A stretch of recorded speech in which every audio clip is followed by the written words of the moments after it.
수업 시작하겠습니다. 오늘 우리 포스트 모더니즘 들어갈 차례죠. 좋아요. 55페이지에서 포스트 모더니즘 볼게요. 포스트 모더니즘을 공부하실 때는 일단 포스트 모더니즘은 다양성이다 이렇게 치환해서 공부하시는 게 좋아요. 다양성을 강조한다. 자, 적어볼게요. 다양성을 강조한다.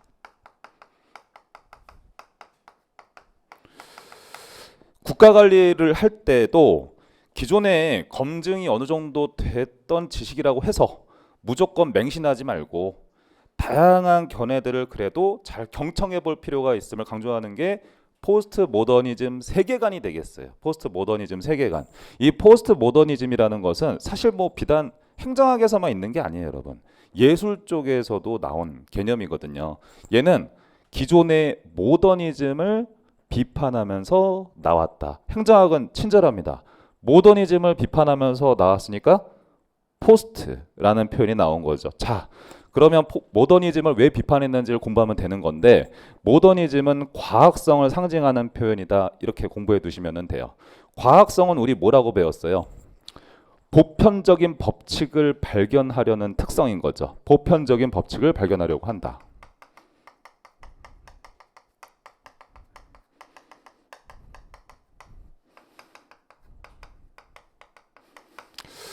이 보편적 법칙이라는 것은 사람의 이성을 가지고 실험을 통해 만들어낸단 말이죠, 여러분. 그러다 보니까 사람은 신이 아니야. 따라서 실험을 통해서 어느 정도 검증을 해보더라도 실수할 수도 있단 말인 거죠. 그래서 모더니즘 세계관의 기초에서 세상을 설명하려고 하면은 이게 인간 사고를 지나치게 맹신하는 것이기 때문에 다양성을 놓칠 수가 있다.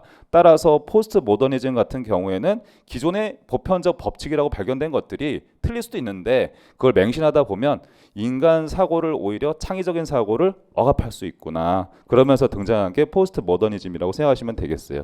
그래서 얘는 다양성 이렇게 가시는 거예요. 사실 그렇죠. 저도 요즘에는 그러니까 강사 일이 그런 것 같아요. 제가 보면 어찌됐건 목도 많이 쓰고 일도 많이 하고 그리고 수업을 하기 전에 보이지 않는 곳에서 업무도 많이 보니까 건강 관리가 좀 중요해요. 저 같은 경우도. 그래서 운동을 옛날만큼은 아니더라도 조금씩이라도 좀 하려고 노력을 하는데 건강 관리를 해야 되니까 그러다 보면은 우리 스포츠 과학이라는 표현 쓰잖아요. 요즘은 스포츠 쪽에서도 나름의 법칙을 발견하려고 노력을 많이 하죠. 그래서 근육은 어떤 원리로 만들어지는가 이런 거 실험을 통해서 이제 검증을 한단 말이에요. 다양한 이제 표본 설정해서. 그럼 저는 그런 걸 리딩해보고 이제 읽어보고 해보려고 해요. 근데 시간 좀 지나면 그 이론을 비판하면서 또 새로운 이론이 나와. 그럼 또 시간이 지나면 또 그 이론을 비판하고 또 새로운 게 나와. 그러니까 이게 뭐냐면 사람의 이성을 가지고 합리성을 가지고 만들어낸 법칙이라는 게 이게 맹신할 수가 없는 거예요. 그러다 보니까 이런 포스트 모더니즘적인 세계관이 등장할 수밖에 없다. 특히 예술 쪽에서는 또 이런 사고가 중요할 수밖에 없겠죠. 그럼 밑에 나와 있는 등장 배경 같은 경우에는 위에 그림을 설명한 거예요. 지금 한번 읽어볼게요. 모더니즘은 인간 이성이나 합리적 사고를 토대로 사회를 통일적으로 설명한다고 얘기를 했어요. 비가 오는 원인을 중세사회 같은 경우에는 신이 내려주는 거다 이렇게 생각을 했다면 근대 사회로 올수록 인간 중심의 사회가 돼요. 그래서 인간의 이성을 가지고 그 원인을 밝히고자 하는 거죠. 이러이러한 원인 때문에 세상을 이렇게 이런 현상이 나타난다고 세상 전체를 설명하려는 시도가 나타나는 거죠. 그래서 통일적으로 설명할 수 있는 자 메타 설화에다 동그라미 하겠습니다. 이게 가능하다고 생각한다. 그럼 이제 어려운 말 썼잖아요. 메타 설화 이러면 중요한 표현은 아니지만 보편적인 법칙과 같은 표현이구나, 과학성과 같은 표현이구나 이렇게 생각하고 치환하셔도 괜찮아요. 이 메타라는 표현 자체가 뭔가 거시적인, 통일적으로 다 적용이 되는 이런 뜻이거든요. 자, 그런데 보세요. 여기 지금 설화라는 표현을 썼잖아요. 사람들은 나름 실험을 통해서 뭔가 발견했다고 했을 때 이걸 theory, 이론이라고 표현은 하지만 내가 아까 뭐라 그랬어요? 아, 시간 좀 지나면 또 이거 그거 아니야. 또 새로운 거 나왔어. 그러니까 설화에 불과하다 그런 것도 이게 약간 비꼬는 표현인 거지. 약간 과학성을 갖다가 다르게 표현한 거예요. 그래서 여기서 메타 이론 이렇게 돼 있죠. 메타 이론, 메타 설화, 거시 이론 다 같은 뜻이 되겠습니다. 시험에서 이렇게 말장난을 하는 거예요. 사회 현상을 전체적으로 설명할 수 있는 보편적인 법칙, 원리 이런 것들이다 이러는 거죠. 포스트 모더니즘은 이러한 모더니즘을 정면으로 부정한다. 사람의 이성을 토대로 만들어진 보편적인 법칙은 결함이 있을 수밖에 없다. 그렇기 때문에 오히려 인간을 억압하고 가둔다 이렇게 생각하는 거예요. 모더니즘적인 세계관이라는 게. 그러면 이제 모더니즘 세계관에 입각해서 만들어낸 인간의 법칙은 다 잘못된 거냐? 그런 건 아니에요. 거기 내에는 물론 아주 소중한 법칙들도 다 있죠. 그럼에도 불구하고 너무 맹신할 필요는 없다는 거죠. 과학의 발전이라는 것도 계속 기존의 걸 비판하면서 새로운 게 등장하면서 과학이 발전하게 되거든요. 그래서 밑에 이러한 상황을 벗어나기 위해서 이성 중심의 과학적 사고에서 벗어나야 함을 주장한다. 그래서 해방주의적 세계관 성격을 띈다 이러는 거죠. 무엇이? 포스트 모더니즘이 이렇게 되는 거예요. 여기서 해방된다는 건 뭐예요? 어떤 현상을 만들어내는 하나의 원인만 집착하다 보면은 가두어진다. 인간의 사고를 억압하게 된다. 거기서 깨어나라. 라는 것과 관련성이 있는 게 포스트 모더니즘과 관련성이 있는 용어다. 그럼 한번 생각을 해보세요. 포스트 모더니즘이 여러분들 시험 문제로 구성이 될 때 다양성이라는 표현 나올 수 있을 것 같아요. 그렇죠? 그 다음 이런 건 어때요? 개방성 이런 것도 괜찮아요. 개방적인 사고, 폐쇄적인 사고 이렇게 우리가 들었을 때 그래도 개방적 사고가 조금 더 포스트 모더니즘과 가깝다 이게 느껴지잖아요. 또 한편으로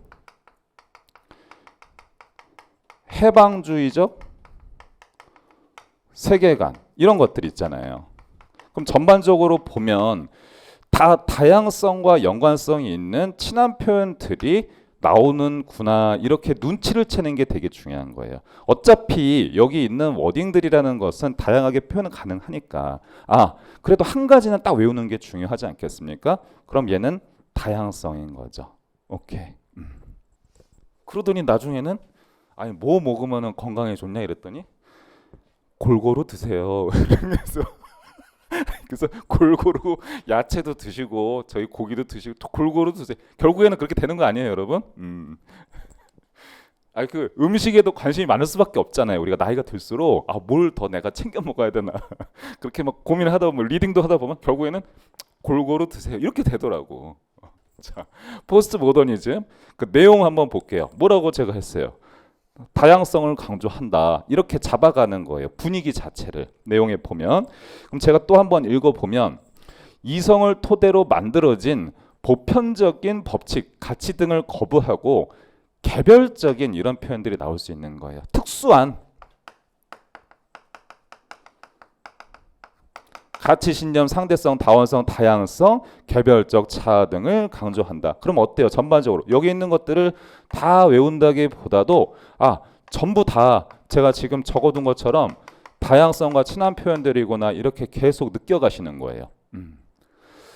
그럼 두 번째 점 한번 볼게요. 이거 시험 기출 선지인데 보편적인 진리보다는 시대와 상황에 따라서 적용이 되는 진리가 다르다는 여기가 중요해요. 맥락 의존적 진리에다 동그라미 할게요.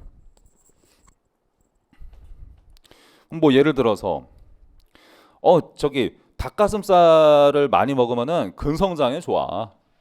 이런 법칙이 나왔다고 가정할게요. 그런 다음에 근데 저기 흑인들은 또 얘기가 달라. 이게 뭐예요, 여러분? 상황에 따라서 진리라는 건 달라질 수도 있다는 거잖아요. 그러니까 포스트 모더니즘은 뭐예요? 맥락에 따라 진리가 달라질 수 있다. 지금 그 얘기하는 거예요. 그렇죠, 여러분? 그럼 이것도 결국에는 아까 제가 얘기했던 것처럼 다양성과 친한 표현이 되는 거지. 제 말 맞죠? 세 번째 점. 이거는 난도를 굉장히 어렵게 될 때 나오는 선지인데 한번 보면 다양한 가치를 중시하기 때문에 현상을 설명하는 방법으로 메타포를 선호한다. 은유에다 동그라미 하겠습니다. 네, 포스트 모더니즘 학자들이 좋아하는 어떤 문장 표현 기법이에요. 내가 보면. 그럼 이제 은유라는 거는 제가 용어 정리해두긴 했는데 A 콜 B 형태의 문장 구조를 가진 문장들 이러면 보통 은유라고 얘기를 하거든요. 실패는 성공의 어머니. 이것도 사실은 은유죠, 여러분. 그러니까 사실 성공을 내가 선생님이 생각하는 그 성공이라는 거는 되게 추상적이잖아요, 표현이. 그러니까 내가 뭔가 원하는 것을 얻는 거 이거를 성공이라고 저는 보통 생각을 하는데 성공을 내가 하려면 기본적인 전제는 뭐다? 선후 관계가 실패다. 실패가 먼저라는 거죠. 이게 의미하는 것 자체가. 그래서 되게 제가 좋아하는 은유고 또 한편으로 시간이라는 개념을 한번 생각을 해볼게요. 타임이다. 시간이라는 것도 여러분 잘 한번 생각해 보면 사실 추상적이에요. 시간이 뭐냐 이랬을 때. 자, 그런데 시간이 뭐냐 이러면 어떤 사람은 이럽니다. 시간은 금이지. 딱 이래요.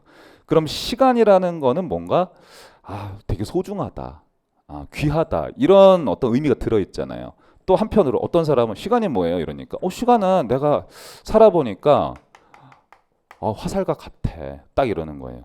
그럼 화살이라는 게 의미하는 거는 뭔가 빠르게 지나가는 속성을 지니고 있구나. 이거를 우리가 직관적으로 느낄 수 있단 말이죠. 그럼 사람들에 따라서 시간은 또 뭐라고 표현할 수도 있고 얘는 또 뭐라고 표현할 수도 있는 거잖아요. 즉 어떤 추상적인 개념을 설명하고자 할 때 모더니즘적인 세계관은 어떤 거 하나에 지나치게 치중한다는 뜻이에요. 근데 그러지 말고 사고를 역으로 두라는 뜻이 되는 거예요, 여러분. 그래야지 이 추상적인 개념에 대해서 충분하게 설명이 가능하다는 뜻이 되는 거지. 국가 관리할 때도 이런 아이디어를 가지고 오면 좋다는 거예요, 여러분. 왜냐하면 국가 관리를 하기 위해서 기본적으로 우리나라도 그렇고 뭐 다른 나라들도 그렇지만 법을 제정하잖아요. 그렇죠. 법을. 그럼 사실 그 법대로 나라 관리해야 되는 거예요. 그렇죠.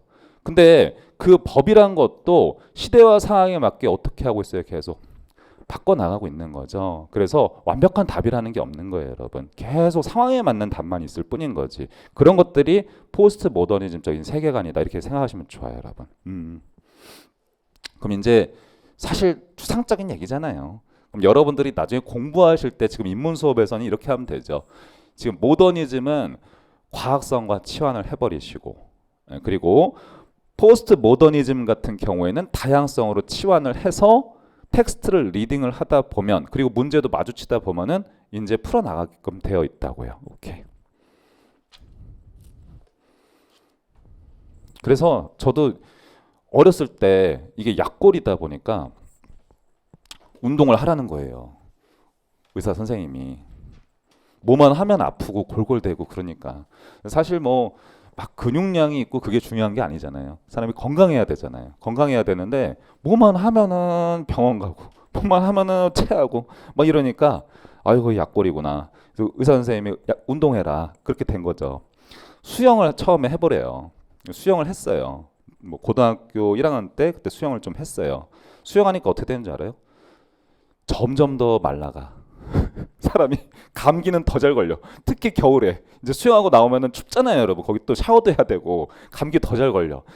이거 수영도 아닌 것 같고 차라리 이제 쇠질을 해봐라. 그렇게 이제 얘기가 돼가지고 운동을 하게 됐던 거죠. 아무튼 그래서 그때는 좀 이렇게 좀 커지고 싶었어요. 왜냐하면 너무 왜소하고 약하고 이러니까.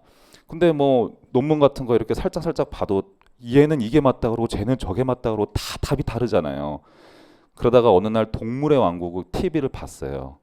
그때 야, 저 코끼리는 왜 저렇게 큰 거야? 이 생각이 문득 드는 거예요. 그냥 저기 코뿔소 애들은 딱히 뭐 먹는 것 같지도 않은데 어마어마한 이런 생각이 드는 거죠. 근데 보면은 야채 많이 먹지 않아요, 여러분? 그래서 먹는 것도 막 정말 상황에 따라 다른가? 물론 걔네가 많이 먹긴 하지만 문제 한번 풀어보시죠, 여러분. 자, 한번 풀어볼게요. 어떤 관점에서 풀어나가는지 한번 보세요. 일단 여러분들은 파머라는 사람은 처음 들었잖아요. 나중에 기본서 같은 데 보면 나와요.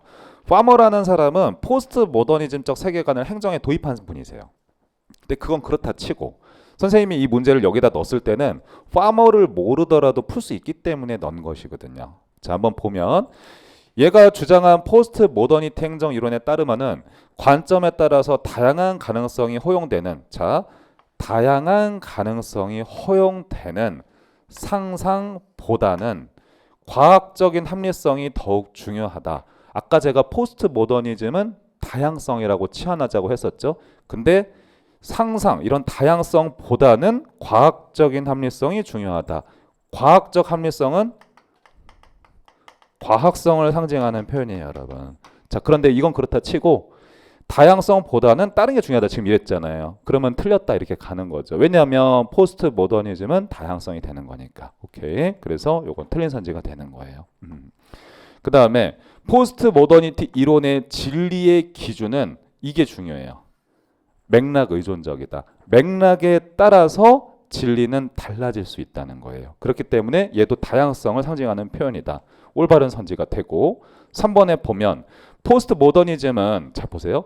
행정의 실무, 행정을 할 때는 능률적이어야 한다는 설화를 당연한 것으로 받아들인다. 포스트 모더니즘은요. 무엇은 이래야 한다라는 것 자체를 부정하는 세계관이라고 생각하시면 돼요. 왜냐? 다양성을 강조하기 때문에. 다시 한번 생각해 보자라는 걸 중시합니다. 그래서 이제 틀린 선지가 되는 거예요. 무엇을 당연한 것으로 받아들인다. 요 자체가 불편하다는 거예요. 오케이. 안 그러면은 행정학은 암기할 게 진짜 많아지거든요. 아시겠죠? 이런 식으로 접근을 하신다. 58페이지가 아니라 57페이지 한번 볼게요. 여기서는 좀 기술을 알려드려야 돼요. 여러분들이 행정학 시험 문제 푸실 때 생태라는 표현이 나오잖아요. 생태. 이게 이제 영어로 표현했을 때는 ecological이라고 표현을 해요. 그럼 ecological을 우리가 이제 번역할 때 생태라고 표현을 하는데 아무튼 이 표현만 들어가면 환경을 강조한다 이렇게 공부하세요. 내가 어떤 현상을 설명할 때 환경을 고려한다 혹은 환경을 강조한다, 환경을 고려해서 현상을 설명한다 이렇게 생각하시면 좋아요. 제가 처음에 이제 강사 세계에 뛰어들 때 이제 지도 교수님하고 이렇게 대화를 해보는데 교수님이 사실은 그때 이제 그 일자리를 하나 소개시켜 줬었거든요. 근데 이제 제가 이쪽 일을 해보고 싶어서 이쪽으로 오게 됐어요. 그렇게 해서 일을 하게 됐는데 이제 선생님은 뭐라도 좀 도와주고 싶으신 거야. 마음이. 그러니까 이제 마지막에 말씀하시는 게 지금도 찾아뵙지만 해마다 말씀하셨던 게 뭐냐면은 오히려 다른 사람 책을 강사 책을 참고하지 않는 게 더 좋을 수도 있을 것 같아. 딱 그러시더라고요. 그러니까 뭐냐면 오히려 다른 사람들의 책을 참고해서 뭔가를 만들어내게 되면 창의성이 떨어질 수도 있지 않을까? 교수님 생각은 또 그러셨던 거죠. 근데 일반적인 사람들은 보통 어떻게 생각하겠어요? 다른 사람들 어떻게 쓰는지 꼭 봐라. 이렇게 말씀하시겠죠. 자, 후자의 관점이라는 것은 환경을 고려했다라고 생각하시면 되고 전자라는 것은 환경을 고려하지 않았다 이렇게 생각하셔도 괜찮습니다. 그럼 생태론적 관점 같은 경우에는 어떤 관점이에요? 환경을 고려하자. 그렇게 해서 국가 관리하는 게 중요하다. 이 관점이 들어가 있는 거예요. 그럼 제가 틀잡기를 좀 설명을 드릴게요. 아무튼 생태라는 표현이 있기 때문에 환경을 강조하겠죠. 따라서 환경을 고려하지 않고 나왔었던 이론들이 있었어요.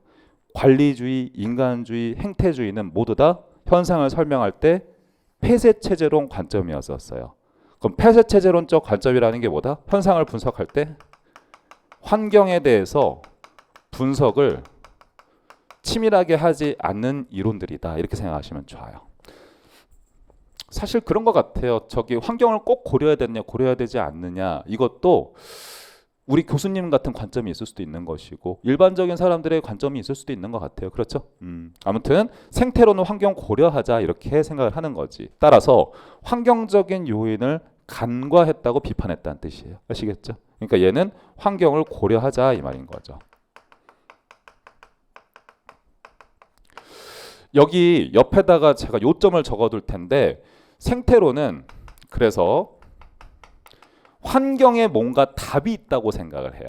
환경에 뭔가 답이 있다. 그래서 환경 요인을 어떤 규명하고자 합니다. 어떤 현상을 만들어내는 환경적인 요인을 규명하고자 한다. 이렇게 공부를 하세요. 어떤 현상을 만들어내는 환경적인 요인을 찾고자 한다. 이러는 거지. 만약에 요즘에 뭐 공무원 수험가에서 공무원 학원이 막 계속 없어지고 통폐합되는 현상이 나타나고 있다고 가정해 볼게요. 그러면 생태론자들은 어디에서 답을 찾겠어요? 환경에서 답을 찾겠죠. 그러면 조직 바깥에 있는 건 다 환경인 거예요. 우리 행정학에서는. 아, 지금 보니까 계속 수험생 수가 엄청나게 줄고 있어서 공무원 수험가에서 학원들이 축소되고 폐합되고 있다라고 한다면 생태론적 관점의 설명이야. 무슨 말인지 알겠어요, 여러분? 국가 관리할 때도 환경 고려하자는 거지. 자, 제가 한 번 더 예를 들게요. 한국의 경제 발전 얘기를 제가 한번 들어보겠습니다. 이거 이제 7, 80년대 생각하셔도 괜찮을 것 같아요. 우리나라 같은 경우에는 이제 경제가 비약적으로 성장했어요, 여러분. 그 7, 80년대에서 우리나라가 성장했었던 방식은 전략이 있었을 거 아니에요. 기본적으로 어떤 전략이냐면 나라를 살펴보니까 땅이 일단 토지가 너무 작아. 그리고 천연자원, 뭐 석유 같은 거 있어요, 없어요? 없죠. 그러니까 뭐가 답이야? 물건 만들어야 돼요. 물건 만들어서 사람이 필요한 물건이겠죠. 국가든 사람이든 필요한 물건을 만들어서 바깥에 팔아야 되는 거예요. 여러분 이거는 앞으로도 변함이 없을 거예요. 그러니까 우리나라는 교육을 강조할 수밖에 없는 배우는 거를. 그래서 배워서 뭔가 만들어서 바깥에 팔아야지 살아남을 수 있는 국가예요. 사실은 기본적으로 그래요. 그러면 이렇게 기술력에 의존할 수밖에 없었던 이유는 어디에 있었습니까? 부족한 자원에 있었던 거죠. 그러니까 이런 환경적인 요인을 바탕으로 뭔가를 설명하려는 거예요. 됐죠? 근데 보세요. 여기 중범위 수준의 법칙이라고 되어 있어요. 법칙에다가 동그라미 해두세요. 한국이 기술력에 의존할 수밖에 없었던 환경적인 요인은 뭐 때문이다? 자원이 부족해서이다. 나름의 패턴을 발견한 거잖아요. 그래서 법칙을 찾고자 한다. 그렇게 가는 거예요. 어떤 현상을 만들어내는 원인을 찾은 거니까. 그런데 보편적 법칙이랑 다른 표현이에요. 여기다가 적어두세요. 얘는 보편적인 법칙이랑 다른 표현이다.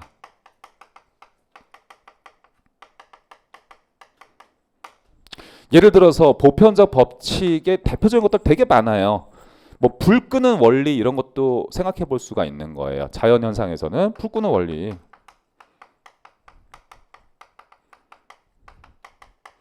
이런 것들은 보편적 법칙이라고 얘기하죠. 즉, 불 끄는 원리를 내가 만들어냈으면 한국에서만 적용되는 게 아니죠. 아프리카에서도 적용이 되고 미국에서도 적용이 되는 이런 것들을 보편적 법칙이라고 해요. 그럼 중범위 수준의 법칙이라는 것은 그 적용이 되는 구간 자체가 영역 자체가 한정되어 있는 법칙이라는 뜻인 거예요. 그러면 중범위 수준의 법칙이라고 하죠. 기술력을 바탕으로 경제 성장을 일으켜낸다는 이 법칙은 어디서만 보통 적용이 된다? 천연자원이 부족한 국가들에서만 적용될 수 있겠구나. 이렇게 생각해 볼 수 있는 거잖아요. 그래서 이러한 법칙은 중범위 수준의 법칙을 뜻한다. 그럼 만약에 제가 OX 낼게요. 생태론 같은 경우에는 보편적인 법칙을 발견하고자 한다. 이런 맞아요, 틀려요? 틀린 선지가 되는 거예요. 중범위 수준의 법칙을 발견하고자 한다. 왜 그러냐? 환경적인 요인이라는 건 나라마다 되게 다양하거든요. 그래서 비슷한 환경적 특성을 지니지 않은 이상은 모두에게 동일하게 적용되기가 힘든 거지. 됐죠? 오케이. 제가 여기에 시간을 많이 쏘는 이유는 이게 전부이기 때문이에요. 이게 전부이기 때문이라고. 자, 한번 보시죠. 의의에서 첫 번째 점에서 생태라는 건 환경적인 요인을 얘기한다. 아무튼 생태란 표현 나오면 환경을 강조하는 개념이고, 이 생태가 환경적인 요인이 어떻게 현상을 일으키는지를 규명하고자 하는 거예요. 현상을 일으키는 환경적 요인을 규명하고자 한다. 그래서 현상을 일으키는 환경적 요인을 규명한다. 이 자체가 곧 뭐예요? 나름의 과학성은 있는 거예요. 왜? 원인을 밝히는 거니까. 다만 여기서 과학적 법칙이라는 것은 보편적 법칙이 아니라 중범위 수준의 법칙을 발견하고자 한다. 이렇게 해야 되는 거예요. 중범위 위 수준의 법칙이다. 자, 그러면 두 번째 점에서 행정학에서의 생태적인 접근이라는 것은 현상을 자연사회 문화적인 무엇과 관련시킨다? 환경과 관련시켜서 이해하는 특징을 갖는다. 생태라는 표현만 나오면 그렇다. 자, 그래서 생태론적 접근은 특정 현상이 생태, 즉 자연사회 문화적 환경에 영향을 받는다는 것을 강조하는데 뭐라고 합니까? 폐쇄체제 이론을 비판하면서 등장하였다. 그럼 폐쇄체제 이론을 비판하면서 등장했으니 생태론 같은 경우에는 폐쇄체제론에 반대되는 표현이 나와야 되겠죠. 개방체제적 관점이다.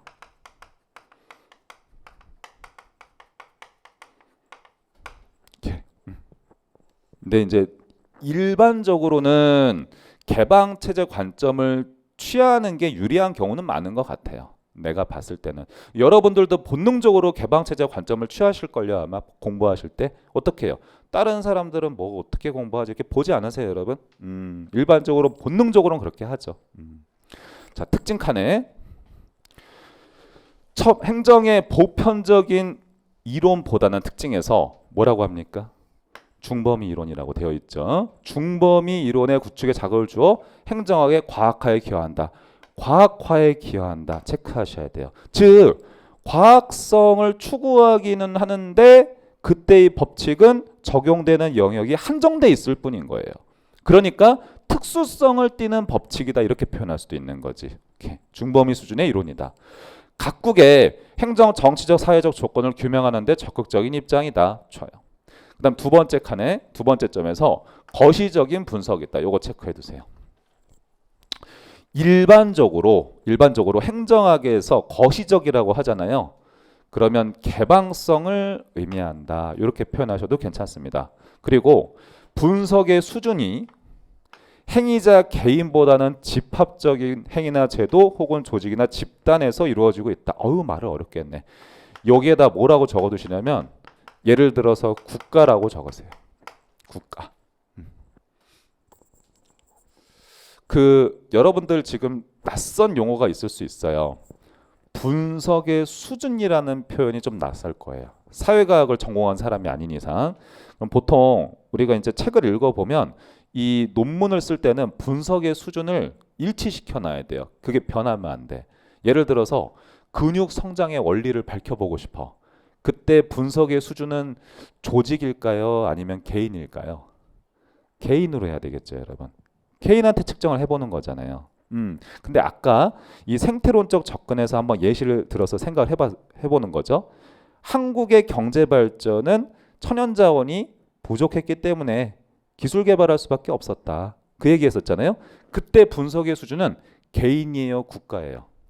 국가라고 해야 되겠죠. 혹은 큰 조직이라고 해도 상관없는 거예요. 그러니까 뭐라고 합니까? 분석 수준이 개인이 아니라는 거야. 좀 크다는 거야. 집합적이다. 그래서 예를 들면 국가 등 이렇게 생각하시면 되는 거예요. 어려울 거야. 진짜 어렵거든요. 이거 사실은. 이게 진짜 처음에 학부 시절에서부터 이렇게 쭉 배워갔던 그 과정을 생각해 보면은 진짜 어려운 얘기들이에요, 사실은. 세 번째 점에 행정학 분야에서는 자 가우스에다 동그라미 하세요. 가우스와 리그스는 이따가 나오니까 등이 정치학 및 문화인류학 등에서 뭐 이건 외우실 필요 없고 유래한 생태론적인 접근을 활용해서 행정학에 적용했다. 이렇게 되는 거죠. 그래서 가우스하고 리그스 정도만 이 사람들이 관련성 있는 학자구나. 그 정도 잡아두세요. 천천히 하셔도 좋고. 지금 뭐 참고로 해두시면 괜찮은데 가우스 같은 경우에는 연도로 살펴보면 1947년에 행정학에 이를 도입을 했어요. 생태론적 접근을. 우리 처음에 관리주의 공부할 때 한번 생각을 해보면 1887년에 행정의 연구라는 글을 우드로 윌슨 선생이 쓰셨죠.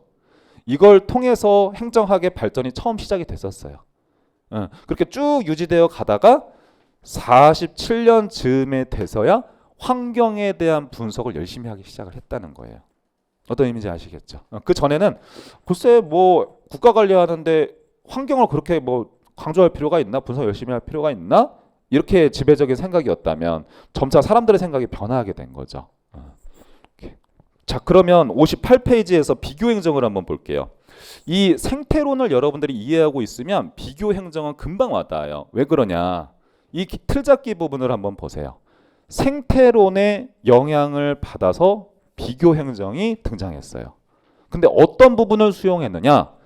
개방체제의 관점을 수용했다 지금 이렇게 되어 있는 거지. 자, 그러면 시험 문제에서 비교행정론은 폐쇄체제적 관점이다 이러면 맞겠어요? 틀리겠어요?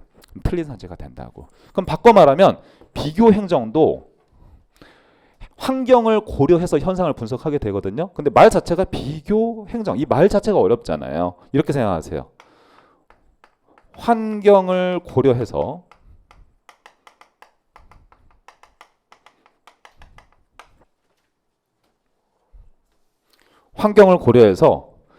각국의 행정을 비교했다. 그러면 비교행정론이 돼요. 환경을 고려해서 각국의 행정을 비교하고자 한다. 그게 비교행정론이다. 그래서 여러분들이 공부할 때 가급적이면 직관적으로 하는 걸 좋아해요. 한시까지 약국라는 어떤 그 상호명이 노량진의 약국에 하나가 있어요. 몇 시까지 한다는 거예요? 1시까지 영업한다는 거잖아요. 그렇죠? 비교행정론도 써 있어요, 여러분. 어떻게 돼 있냐?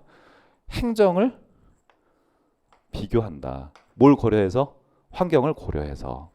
이렇게 하시면 편안하잖아요. 자, 그 밑에 틀접기에서 이제 그림 나와 있는 거는 그냥 참고로 들어두시면 돼요. 뭐 이거를 시험에서 역사적인 사실을 물어보거나 자세하게 외웠는지 그걸 절대 묻지 않거든요. 한번 설명을 할게요. 이게 지금 1세계 국가, 2세계 국가, 3세계 국가 뭐 정치학에서는 많이 나오는 표현이고 뉴스 같은 데서 1, 2세계는 안 나와도 3세계 국가 이런 표현들은 가끔씩 나오기는 해요. 근데 이게 원래 어원이 어디에 있냐면 이 시점이 1945년 이후예요.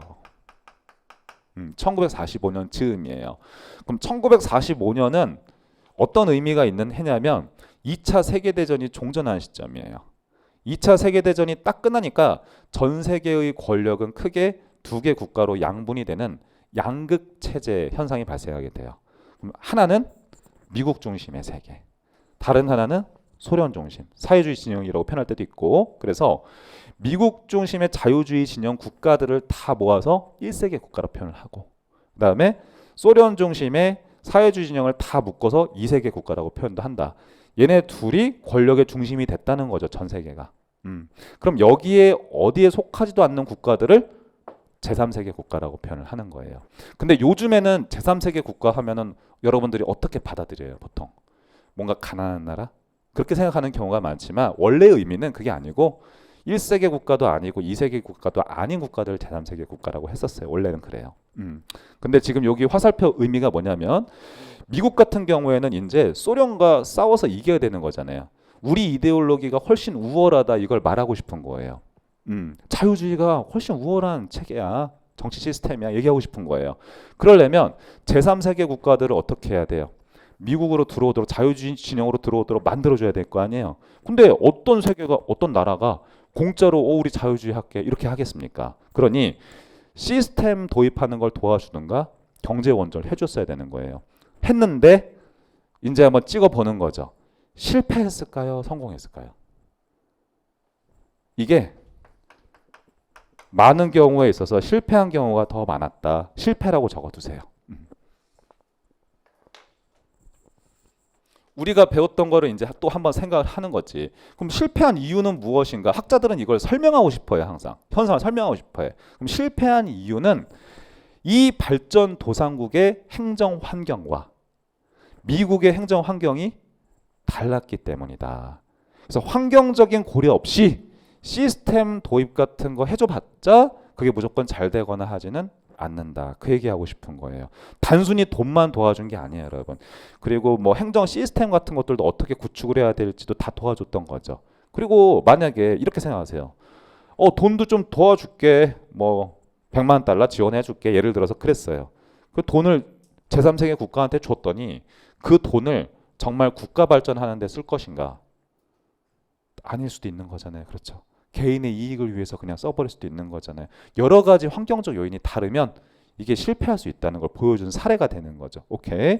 자, 그래서 2번 양가로에서 리그스 사회사문론 한번 볼게요. 여기 보면 이제 리그스라는 사람이 비교행정을 주장한 대표적인 학자거든요. 그래서 리그스가 나와요. 연구 질문이 어떻게 되냐? 왜 선진국의 시스템을 개도국에다가 도입했는데 제대로 효과가 없었나 살펴보니까 적어두세요 여러분. 환경 요건이 상이하기 때문이다. 여러 가지로. 거기서 답을 찾은 거예요. 리그스 같은 경우에. 그러면서 한편으로 리그스는 어떤 현상을 좀 독창적으로 설명하기 위해서 프리즘이라는 자연과학 도구를 가져와서 사회 3원론이라는 걸 제시해요. 말이 어렵죠? 자, 사회 3원론이 뭐냐면 모든 국가는 세 개의 과정을 거쳐가지고 이제 변화하게 된다는 거예요. 일반적으로 그렇대요. 그럼 지금 보면 프리즘이란 이거는 삼각형이지만 관료제는 아니고 자연과학 도구 프리즘을 얘기해요. 선생님은 프리즘 같은 경우 국민학교 때 한번 만져보고 요즘 초등학교인가? 국민학교 때 한번 만져보고 만져본 적이 없어요. 그럼 프리즘 같은 경우에는 이렇게 빛이 들어오잖아요. 이걸 여기다가 이제 다른 데다 딱 쏘면은 이렇게 예쁘게 쭉 색이 퍼지잖아요. 그걸 가지고 국가가 발전하는 그 과정을 설명을 했어요. 비유적으로 한 건데 프리즘 안으로 빛이 들어오기 전의 과정을 농업사회라고 표현을 했어요. 일단 적어두세요. 농업사회라고. 프리즘 안으로 빛이 들어오게 되면은 빛이 거기 안에서는 혼란스럽게 막 왔다 갔다 요동친다는 거예요. 이 혼란스러운 현상을 설명하는 국가를 개도국이다 이렇게 생각하시면 돼요. 그럼 이 프리즘 안에 빛이 있다가 제가 이렇게 반사시켜 가지고 벽에다가 딱 쏘면은 정갈하게 예쁘게 뻗어 나가거든요. 이 예쁜 사회를 선진국이라고 표현을 했어요. 선진국. 그래서 우측으로 갈수록 분화된 사회다 이렇게 표현을 하거든요. 그럼 여기서 분화라는 표현 나왔잖아요. 분화된 사회는 곧 분업화가 잘 된 사회라고 생각하시면 돼요. 농업사회 같은 경우는 그랬잖아. 욱진아 오늘 뭐 일어났어? 그러면은 제가 뭐 체계적으로 전문적인 분야의 일을 하고 있는 게 아니라 오늘은 저 일 도와주고 오늘은 저 집 일 좀 도와주고 이렇게 하는 게 농업사의 모습이거든요. 다 같이 협업을 해서. 그래서 빛이 한 줄기였었던 거지. 근데 이 개도국 같은 경우에는 분업화가 체계적으로 된 것도 아니면서 분업화가 안 된 것도 아닌 되게 애매한 섞인 사회라고 하는 거예요. 혼란스러운 사회라는 거지. 그래서 이걸 개도국이라고 표현을 했다. 그래서 이 개도국을 여러분 시험에서 프리즘 사회라고도 표현을 해요. 똑같은 표현이에요. 프리즘 사회.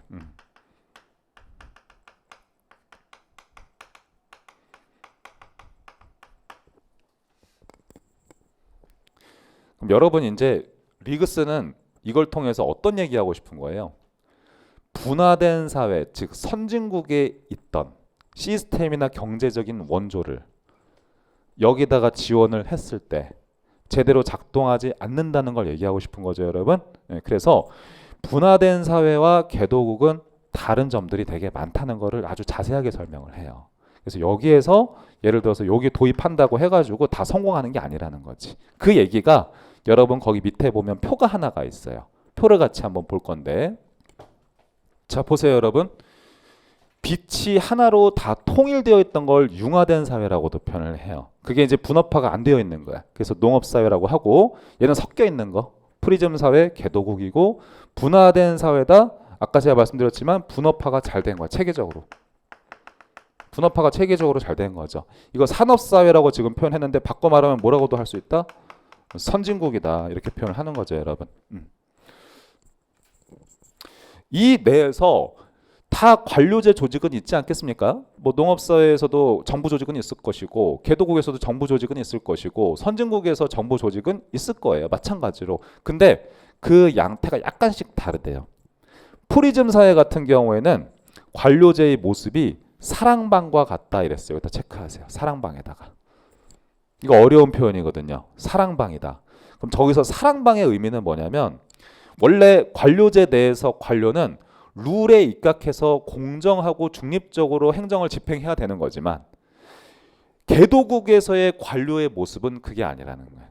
내 마음대로 할 때도 있고 그렇지 않을 때도 있고 자기 마음대로라는 거예요. 법대로 할 때도 있지만 내 마음대로 할 때도 있고 즉 바꿔 말하면 뭐다? 공사 구분이 혼재되어 있다는 거예요. 다른 거잖아요. 그렇죠? 공사 구분이 철저한 게 아니잖아요. 사랑방이라는 의미 자체가 공사 구분이 혼자되었다는 뜻이에요.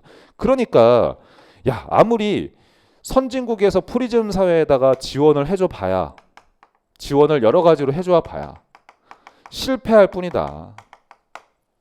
그 얘기하고 싶은 거예요. 이 모습 자체도 이렇게 다른데 예를 들면은 그 밖에 또 다른 환경적인 요인들 여러 가지로 제시한 것들도 있지만 아무튼 여기서 요점은 차이가 있으니까 적용해봐야 실패한다. 이렇게 가는 거지. 이 리그스 사회사문론이 시험 문제를 나오잖아요, 여러분. 그럼 뭐에서 시험 문제가 나올 것 같아요, 느낌상? 여기서 시험 문제가 나오는 거예요. 여기서.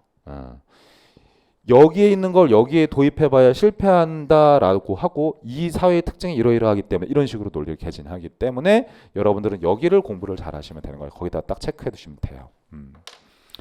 항상 행정학에서 표를 공부할 때는 요령이 필요해요. 왜냐하면 이 표에 있는 내용을 어떻게 칸칸이 워딩을 다 외워요.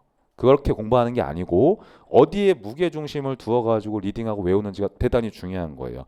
리그스 요점 자체가 이 사회의 무게중심이 있는 거예요. 설명의 무게중심이. 그 다음에 세 번째 발전행정론까지 하고 잠깐 쉬도록 할게요. 발전행정론.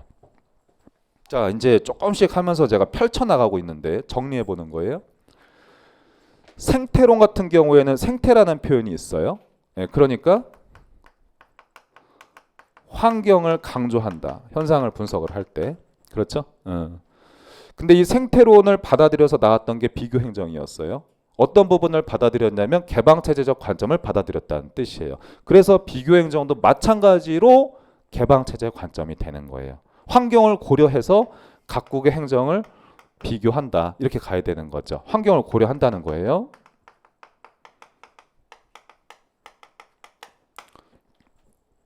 근데 이제 아래에 있는 발전행정론을 한번 볼게요. 발전행정론.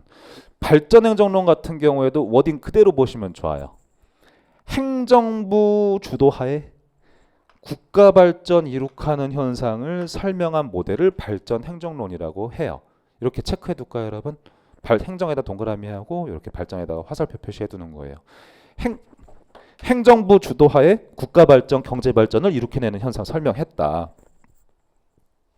근데 지금 이 발전행정이 비교행정과 생태론을 비판한 면이 있다고 하는 거잖아요. 어떻게 비판을 했냐? 행정의 역할을 지나치게 경시했다는 점을 양자에 대해서 비판했다. 지금 그 얘기예요. 이게 무슨 말이냐면 생태론이나 비교행정은 모두 다 어떤 현상을 설명할 때 행정부라는 것은 결국 환경에 종속될 수밖에 없어. 이런 관점이 있어요. 전제가. 근데 발전행정은 그게 아니야. 야, 행정부가 어떻게 노력하는가에 따라서 환경도 극복하고 국가 발전할 수도 있어. 이런 관점이 좀 들어가 있는 거예요. 그래서 발전행정론이라고 한다. 그럼 너희는 행정의 역할을 좀 경시한 면이 있지 않냐 그 얘기하는 거죠. 저 한번 볼게요, 여러분. 환경이 행정을 하는데 아주 지배적인 영향을 미친다? 이러면 생태론과 비교행정론 관점이에요. 그렇죠? 요 화살표의 의미는 지금 생태론과 비교행정론의 얘기예요. 그런데 아니야. 경우에 따라서 행정이 환경 극복할 수도 있어. 그리고 국가 발전할 수도 있어. 이런 식의 논리는 뭐가 되겠어요? 발전행정론 관점이 되는 거예요. 그래서 아래의 것은 발전행정, 위의 것은 생태론과 비교행정의 관점이 되는 거죠. 제가 이제 학부에서 이거 수업 들을 때 약간 그 박정희 정권을 생각하면 좋다 이러셨어요. 수업 때 교수님께서. 그래서 박정희 정권 같은 경우에는 어떤 국가를 이끌어 나갈 때 입법부도 당시에는 있었을 거 아니에요. 입법부도 있고 행정부도 있고 뭐 사법부도 다 있었긴 한 거잖아요. 그때 권력의 중심은 어디에 있었어요? 행정부에 있었다 그렇게 보는 거예요. 그래서 그 행정부 주도하에 국가 발전 이룩하는 현상을 설명했다. 그럼 발전행정은 우리나라 케이스에서는 박정희 정권이다. 이렇게 보시면 좋다는 거죠. 그래서 여기 지금 보면 직관적 이해라고 되어 있는데 체크해 두겠습니다. 같이. 이렇게 체크하시죠. 행정부 주도하에 국가 발전 이룩한다. 그럼 지금 행정우위론이라고 했지 정치우위론이다 이러면 틀려요. 이러면 틀린 선지가 돼요. 그러면 행정이 우위에 있다는 건 뭐야? 행정부가 국가 관리할 때 많은 권력을 가지고 있었다. 그 얘기하는 거예요. 행정우위론. 그래도 여러분들이 이해가 안 될까 봐 옆에 그림을 또 그려뒀죠. 어떻게 했어요? 행정부가 입법부를 위에서 통제한다 이렇게 적어두세요. 그럼 자, 특징과 비판을 한번 같이 보도록 할게요. 특징에서 국가 발전을 위한 광범위한 정부 개입과 행정의 주도적인 역할을 강조한다. 여러분, 행정의 주도적인 역할을 강조한다. 행정부가 이끌어 나가는 거예요. 이 발전행정론은 어떤 것들과 같은 표현이냐면 정치행정 세이론론 그리고 행정우위론과 같은 표현이다. 이렇게 공부를 해두세요. 여러분들 정치행정 1원론은 공부했었죠? 자, 복습해볼까? 테스트 해봐야지 이제.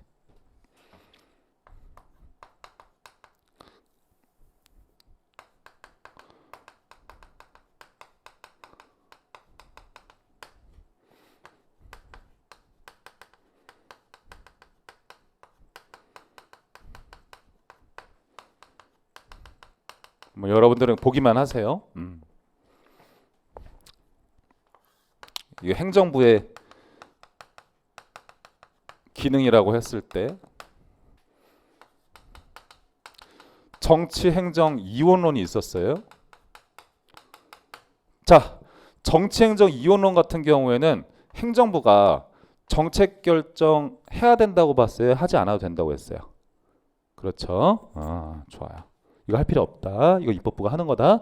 행정부는 결정할 필요 없고 얘네들이 입법부가 결정한 거 그냥 집행만 잘하면 돼. 좋아요. 정행 1원론. 행정부가 의회가 결정한 거 이제 능률적으로 관리하고 집행하다 보면 어쩔 수 없이 어느 정도 결정이 필요한 것 같아. 사회가 그만큼 복잡하니까 이러면서 그래서 정책 결정을 행정부가 할 수도 있다. 능률적인 관리 및 집행은 당연히 해야 된다고 했어요. 근데 무게중심이 여기에 있는 거예요. 결정하긴 하는데 어느 정도 해야 된다라고 했었거든요, 여러분. 그렇죠? 근데 지금 정치행정 세일원론이라는 개념이 나왔어요. 어차피 기본서엔 다 있는 내용이니까 굳이 안 적으셔도 돼요. 그럼 정행 세일원론이라는 거는 뭔지 모르지만 기존의 일원론과 차이가 있구나. 그렇게 가는 거죠. 그럼 얘도 결정과 집행을 해요. 근데 차이가 뭐냐? 거의 모든 결정을 행정부가 주도한다. 이렇게 공부하시면 돼요. 왜? 아까 우리 그림에서 봤던 것처럼 행정부가 위에 있으니까. 오케이. 자, 그래서 두 번째 점에 보면 행정을 독립 변수로 간주한다는 어려운 말이 있어요. 한번 제가 읽어볼게요. 행정의 적극적 기능을 강조한다는 측면에서 생태론적 접근법 및 비교행정론과는 차이가 있다. 즉, 아까 봤었던 생태론이라든가 비교행정론 같은 경우에는 환경이 결국에는 그래도 행정을 하는데 많은 영향을 미친다. 이런 식으로 설명을 하는 논리였었잖아요.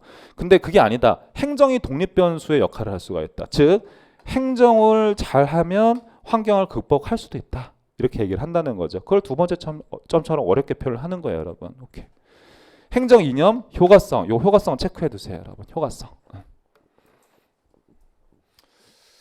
그 나중에 이제 행정의 목적에서 효과성이라는 것 등에 대해서 따로 또 배우긴 해요. 이제 effectiveness라는 건 뭐냐면 목표의 달성도를 얘기하는 거예요. 목표의 달성도라고 적겠습니다.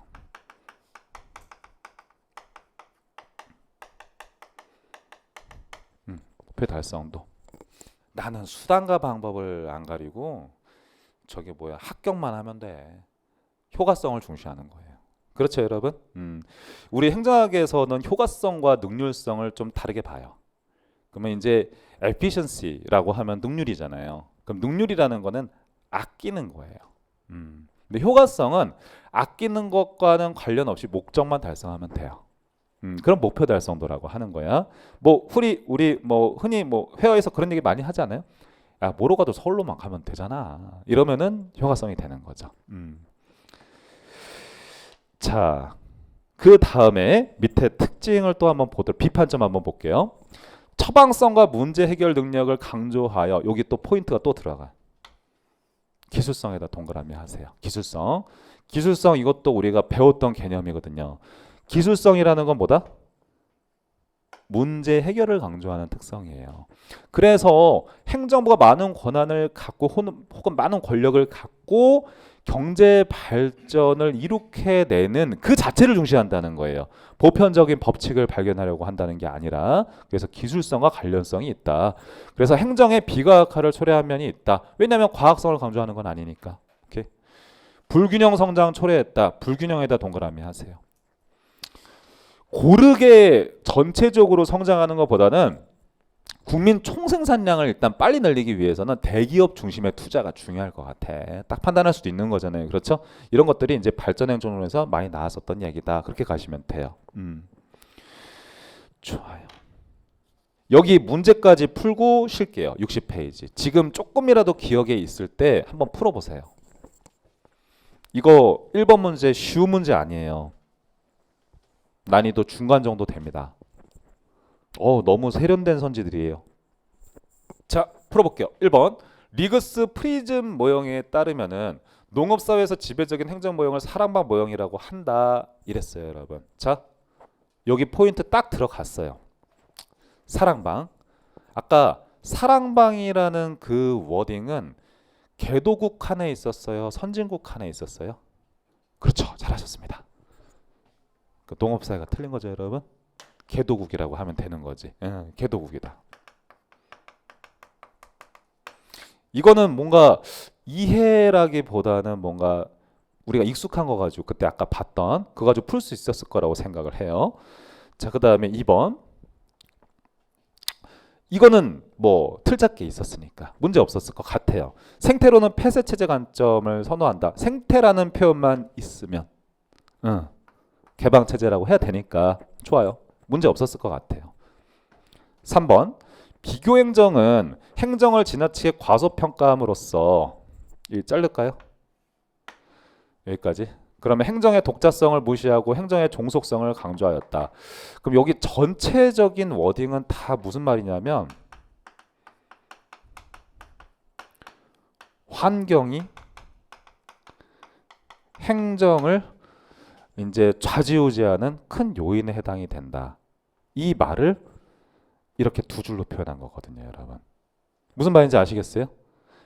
다시 읽어볼게요. 행정을 지나치게 과소평가함으로써 행정의 독자성을 무시하고, 여기서 이제 독자성이라는 건 뭐냐면 행정이 환경에 지배되고 종속된다는 것만 강조했을 뿐인 거지, 환경이 행정에 의해서 어떤 극복될 수도 있다는 거는 설명을 못했다는 뜻인 거죠. 그러니까 요거는 설명을 못하고 위에 것만 지금 설명했다 라는 것을 이렇게 길게 표현했다는 거죠, 지금. 그래서 행정의 독자성을 무시했다는 거는 행정이 환경을 극복할 수도 있다는 거는 무시하고, 그리고 오히려 종속성만을 강조하였다. 종속된다는 건 뭐야?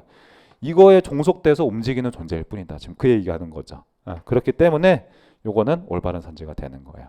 선생님 스타일의 선지예요, 이런 것들이. 그러니까 예를 들어서 1번 문제나 2번 문제 같은 경우에는 어떻게 풀 수 있냐면 키워드 중심으로 풀 수 있는 문제예요. 그래, 프리즘 안에 있는 사회는 뭔가 빛이 혼란스럽게 왔다 갔다 하는 사회, 어지러운 사회. 그때 관료제의 모습이라는 것은 뭔가 룰대로 하지 않고 내 맘대로 또 했다가 룰대로 또 했다가 공사 구분이 혼란스러운 사회였었어요. 그러면 개도국과 사랑방, 얘네는 같은 친한 표현이구나 라는 것만 외우고 있었으면 1번은 바로 풀려요. 근데 2번도 마찬가지야. 생태로는 생태란 표현이 있으니까 환경 고려에 근데 폐쇄체제라 했어. 개방체제인데 틀렸네. 틀린 선지. 3번 문제는 약간 얘기가 달라져요. 어떻게 되는 거냐면 환경에 대해서 지배되는 그런 존재가 행정이라는 것을 이렇게 워딩을 자유롭게 표현할 수 있구나 라는 걸 느껴야 되는 거예요, 여러분. 그럼 아까 발전행정론 한번 볼까요? 아까 이 그림이 있었잖아요. 그렇죠? 이 그림 한번 보면 발전행정은 비교행정이나 생태론을 비판했대요. 왜? 행정의 역할을 경시했대요. 이게 뭐예요, 여러분? 행정이 환경을 극복할 수도 있음에도 불구하고 그런 점들은 간과했다는 거를 비판했다는 얘기가 되는 거죠. 어떤 의미인지 아시겠어요, 여러분? 그래서 발전 행정론은 바꿔 말해서 행정이 환경한테 오히려 지배하고 영향을 미칠 수도 있다. 극복할 수도 있다. 근데 얘 같은 경우에는 환경이 아니죠. 맞죠. 환경이 행정을 좌우하는 존재다. 이렇게 가는 거잖아요. 그래서 얘는 이렇게 되는 거고 얘는 이렇게 달라지는 거지. 무슨 말인지 아시겠어요, 여러분? 약간 얘가 다른 거죠. 그래서 생각을 해보면 기업인을 기준으로 한번 생각하셔도 괜찮아요. 뭐 저기 뭐예요, 정주영 씨 같은 경우에는 되게 유명한 말이 있잖아요. 뭐 해보기나 했어? 이런 표현이 있잖아요. 그런 표현들은 다 뭐예요? 아니 뭐 이런저런 환경적 요인이나 핑계 대지 말고 한번 해보라고 이런 얘기 많이 하지 않습니까? 그러다 보면은 행정이 환경을 극복할 수도 있는 거예요, 여러분. 그런 현상도 설명할 수 있다는 거지. 오케이. 그래서 우리나라가 땅이 좁대요. 그래서 벼농사를 지을 땅이 부족하대요. 응? 그럼 어떻게 하면 돼요? 바닷물을 빼고 간척지를 만들어 딱 이러는 거예요. 그렇게 해가지고 벼농사 짓기도 했잖아요, 여러분. 그게 서산 간척지 사례 아니에요. 그렇죠? 환경 극복한 거 아니에요, 여러분? 그런 사례는 설명하기가 힘들다는 거예요, 여러분. 오케이, 잘했어요. 그래서 지금 여기 나오는 내용들은 행정학을 전공한 대학생들도 논술 한번 써봐라 이러면 똑바로 쓰는 사람들 많지 않아요. 진짜예요. 진짜 어려워요. 나는 객관식 얘기하는 건 당연한 거지만 주관식도 얘기할 수 있어요. 왜냐하면은 선생님이 행정학 전공을 먼저 가르쳤었거든. 행정학 전공을. 그래서 뭐 예를 들어서 대학생들 행정학과 전공한 사람들 그래서 문제 내고 이거 써봐 이러면은 서본결 이렇게 비판하는 게 다 써보잖아요. 이해하고 쓰는 친구 내가 볼 때 거의 없었어. 그냥 외운 거 키워드를 쫙 나열하고 다 쓰고 끝내는 거지. 근데 그런 정도의 성의만 보여도 대학교 교수님들 같은 경우에는 B뿔은 주거든. B제로나. 그렇잖아요. 그렇죠? 근데 뭔가 대학 전공 교과서에 나온 워딩은 아닌데 자기 용어로 풀어서 쓰는데 이해가 되어 있네. 이 느낌 들잖아요. 그건 A가 넘어가는 거예요. 그럼 이거 객관식 접근할 때도 처음에는 여러분들이 바로 그렇게 될 수가 없잖아요. 일단은 기출 선지를 가지고 계속 익숙해져야 되는 거예요. 그러다 보면은 그 익숙해지기 시작하면 그 어느 순간에 이해는 오는 거예요. 그럼 워딩을 바꿔도 풀 수 있는 힘이 생겨요. 그러니까 처음에는 너무 딱 이해다 이렇게 가지 않으셔도 좋아요. 일단 익숙해지세요. 많이 읽고 익숙해지세요. 그게 첫 번째인 것 같아요. 알겠죠, 여러분? 1교시가 너무 길어서 잠깐 쉬겠습니다. 예.